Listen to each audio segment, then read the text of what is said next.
All right, today we're going to cover permutations and combinations. Really simple stuff as far as factorials are concerned. So I'm just going to go ahead and jump right into that. Number one, the first question that I'm going to give you on your quiz is really just plugging stuff into the calculator. I'm going to introduce you to guys. If you haven't seen this already, it is an exclamation mark. In math, this doesn't mean that you're really excited about the fun. What it means is you're going to take a number. If I had the number 4 and I had an exclamation mark on it, this is 4 factorial is what they call it. The exclamation mark means factorial. And all it means you're going to do, and you should have seen this before, is that we're going to start with the number 4, and then we're going to multiply it by the number 3, the number 2, and the number 1. And you just go from 4 all the way to 1 and do that math. Now, 3 times 2 is 6, and 4 times 6 is 24. So there you go.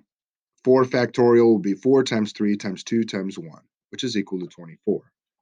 So then for the examples, 9 factorial is going to be 9 times 8 times 7 times 6 times 5 times 4 times 3 times 2 times 1, which is a big mouthful. Take those numbers over your calculator, plug them in, really simple, and you get 362,880. Now, somebody did mention, Mr. Studer, I'm doing this on my phone.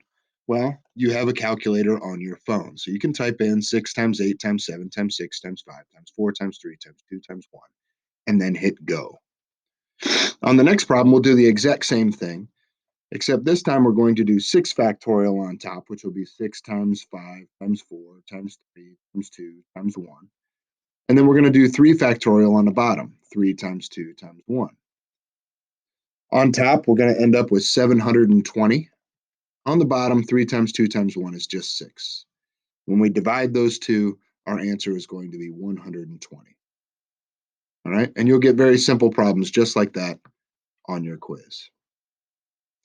The next one takes a little bit more work because it's a little bit more labor intensive. And I'm going to let you know, typing in 14, 13, 12, 11, 10, it gets a little tedious. So I'm going to show you a little bit of a trick to use for this. For factorials, I'm going to give you a link in with the assignment to a big number calculator. Really simple. So when I cruise over to the Google Classroom, there is the CB week 413, 414, which is the week we're on now for lesson 906. And in here I have the, wrong button. Can I go ahead and hit this then? Maybe. There we go. So in here we have the permutation combination lecture, which I'm giving to you right now. This is the lesson. We have the math read and write, which is some notes and practice that you can work on your own. Some practice B, which is stuff you can work on. And the reteach, which is more notes that you can do. Then I give you 2 different links. We'll be using both. But the first one is just the big number calculator. I already have it pulled up.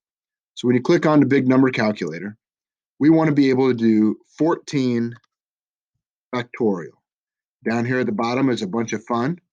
We want the one with the exclamation mark. So X represents that number 14. And when we press this button, it calculates the number for us here. 87 million, 87,178,291 and 20. So what I'll do is I'll take that bad boy right there. I'll copy it. I'm going to walk back over to my fun and paste it in. All right. So 14 factorial is going to be 87 billion. Now what I'll do is 11 minus 4. It's inside parentheses, so PEMDAS says that we want to do 11 minus 4 first, which gives us 7. 7 factorial would be next. So I go back to my big number calculator, and this time I'm just going to type in the number 7. Hit factorial. It gives me 5,040. So I'll go back to my work, and we're going to do 87 billion divided by 5,040. See, I'm going to cheat and make a divide by sign. All right.